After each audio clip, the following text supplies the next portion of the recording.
Alors que Dieu bénisse toute l'église. Maintenant,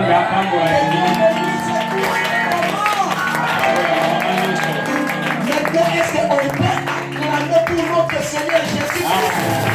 Est-ce qu'on peut acclamer pour notre Seigneur Jésus-Christ? Dans son palais tout s'écrit. Dans son palais tout s'écrit. Dans son palais tout s'écrit.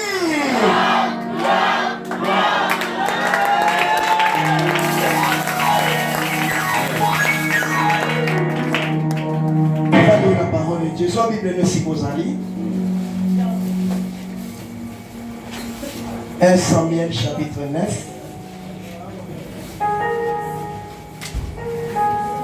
1 Samuel chapitre 9. Le verset 2 jusqu'à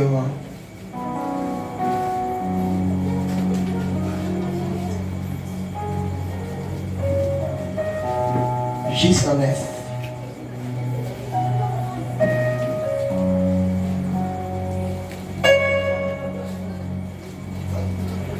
Est-ce qu'il y a quelqu'un qui a trouvé 1 Samuel chapitre 9, le verset 2 jusqu'à... Ah oui, tu viens 9, on peut s'arrêter. 1 Samuel chapitre 1er. 1 Samuel chapitre 9, verset 2 à 8, nous lisons la puissance de Jésus.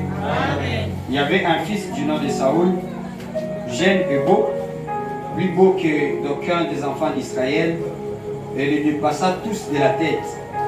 Les ânesse de Kis, père de Saoul, s'égarèrent, et Kis dit à Saoul, fils, prends avec toi l'un des serviteurs, lève-toi, va et cherche les ânesse. Il passa par la montagne d'Éphraïm et traversa le pays des Chalchias sans le trouver. Il passa par le pays de Chalim et il n'y était point. Il parcourut le pays de Benjamin et ils ne les trouvèrent pas. Ils étaient arrivés dans le pays des Touches lorsque Saoul dit à son serviteur qui l'accompagnait, viens, retournons de père que mon père, oubliant les ânesses, ne soit en plein pour nous. Les serviteurs lui disent, voici, il y a dans cette ville un homme de Dieu, et c'est un homme considéré. Tout ce qu'il dit ne manque pas d'arriver. Allons donc, peut-être nous fera-t-il connaître le chemin que nous devrons prendre. Saoul dit à son serviteur, mais si nous y allons, que porterons-nous à l'homme de Dieu? Car il n'y a plus de provisions dans nos sacs. Et nous n'avons aucun présent à offrir à l'homme de Dieu. Qu'est-ce que nous avons? Le serviteur reprit la parole et dit à Saoul, voici, j'ai sur moi les quarts des siècles d'argent et je les donnerai à l'homme de Dieu et il nous indiquera notre chemin. Parole du Seigneur.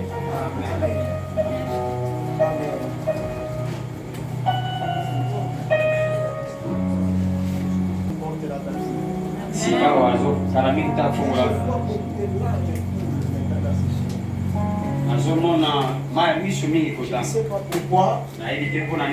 Mais j'entends une voix qui me dit et ce que tu es en train de demander à Dieu, Dieu va t'accorder cela. Et il me dit encore, essuie-toi là. Ne donne pas l'accès à tes ennemis. Ne le laisse pas d'entrer et se réjouir pour toi. N'ouvre pas la porte. Je vois beaucoup de larmes. Je vois comment se mettra au nom de Jésus. Cela cesse maintenant au nom de Jésus. Je prie Dieu le Tout-Puissant. Si réellement il est Dieu, si réellement tu es Dieu, et si cela me maintenant,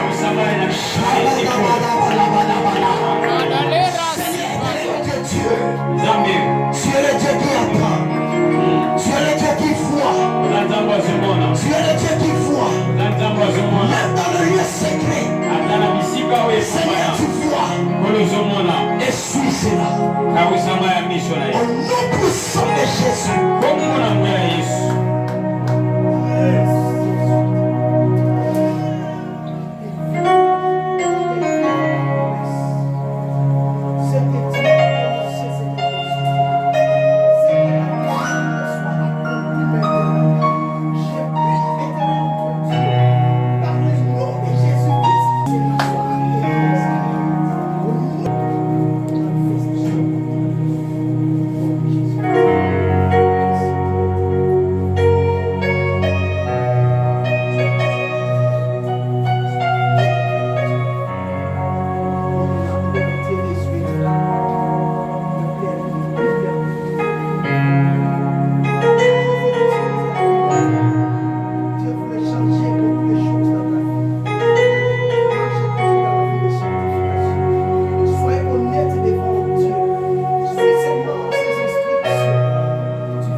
Je vais aller un peu rapide parce que l'heure est vraiment avancée. Notre thème, c'est depuis hier qu'on a commencé.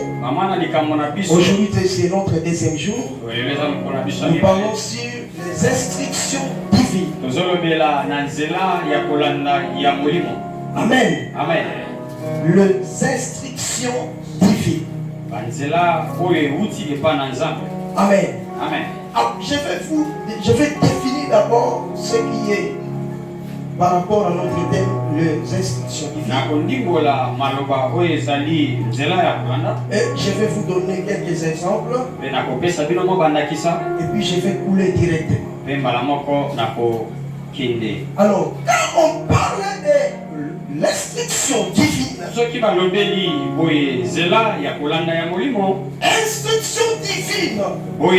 instruction divine, c'est un ordre. Ezali mobeko. Une directive. Ezali zela bapesi. Une recommandation. Ezali oba yebisio osala. Une indication. Balakisio. Une explication. Ndimbola. Écrit. Oba komi. Ou verbal. To oba lobi na munoko. Que une personne. Oyo mutu moko. Donne à un autre ou à une autre. Apesi na mutu mususu. Pour la conduite d'une affaire. Pour la kotambusa misala moko. Ou d'une opération. To eloko moko akosala. Alléluia. Amen. Donc quand on parle une instruction divine, ce qui te lobeli o ezali akolanda ya bozambe, c'est un ordre. Ezali bobeko. Recommandation. Ezali oba yebisi biso tosala. Que quelqu'un donne à une personne. O mutu apesi na mususu. Afin que cette personne-là puisse aller encore plus loin dans sa vie. Alléluia. Amen. Alors, une instruction divine. J'aime ce que je voulais dire maintenant. Sont les clés qui nous permettent d'ouvrir les portes des situations ou des circonstances qui permettent de tourner les pages et les chapitres de notre vie. À chaque fois que Dieu voulait travailler ou bien il voulait faire quelque chose dans la vie d'une personne, Dieu donne toujours des instructions. Dieu donne toujours des instructions. Souvent nous échouons beaucoup dans notre vie parce que nous voulons marcher sans pour autant suivre les instructions que Dieu nous donne. Alléluia. Amen. Un jour, Dieu il a dit à Abraham, va-t'en de ton pays, de ta patrie, va dans le lieu où moi je te montrerai, car c'est là où moi je vais te bénir. Abraham se leva et il a commencé à partir dans le lieu où Dieu voulait l'amener. En d'autres termes, Abraham il a suivi les instructions que Dieu lui avait données. Raison pour laquelle sa vie plus tard était changée. Parce qu'elle n'était pas résistée aux instructions de Dieu. Et notre exemple est typique. Dieu, après avoir tout créé, il a créé le ciel, il a créé la terre, il a vu que tout était bon. Au lieu de s'arrêter là-bas, il ne va pas s'arrêter là-bas. Il a dit, créons l'homme à notre image, c'est notre ressemblance. Il a créé l'homme, il a créé la femme. Et il dit encore, je vous donne tout. Vous pouvez tout manger. Mais l'arbre de connaissance de bien et du mal,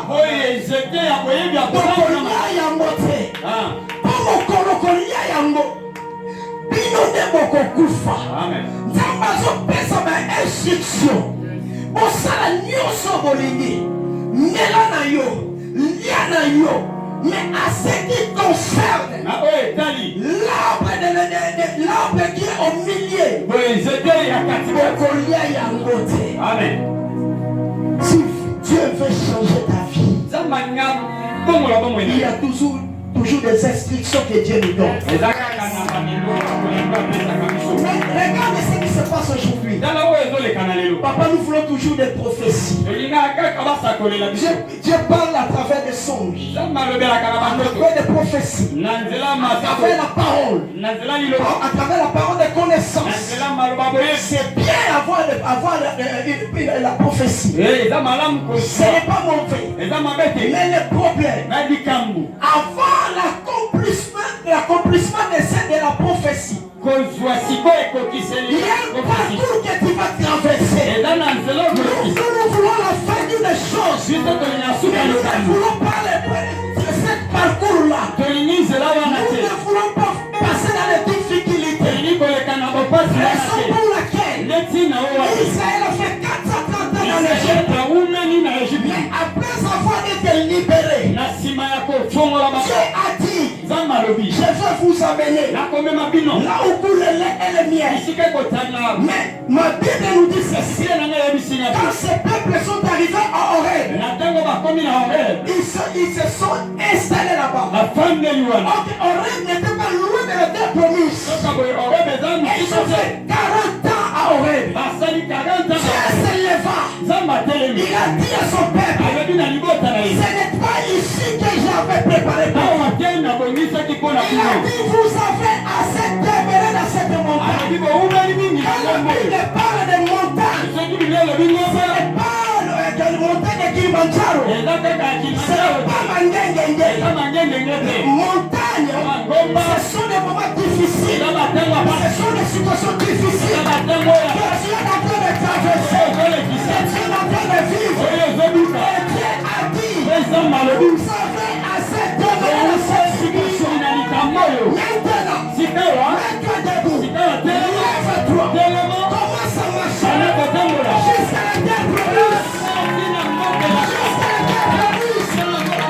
arriveras à la terre promise. Tu arriveras à la terre promise.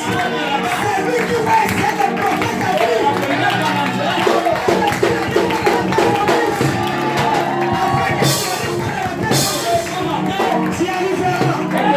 Tu arriveras.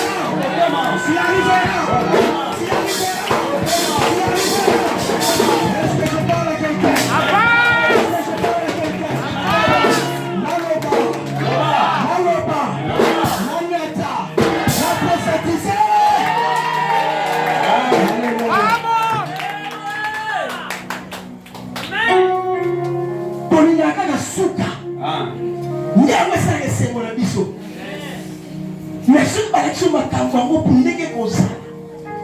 Roma nde biso to boya. Kuna nini tsa basali ka teli ka maloko di sama mbala moko. Yenda pesa na promesse na nyoko na susu. Pour que Joseph comme gouverneur, il fallait les gars de caverne. Il fallait les gars d'humiliation. Il fallait pas s'embousailler. Pour que Nana Yoto la libérer. Jésus-Christ, il fallait que la mise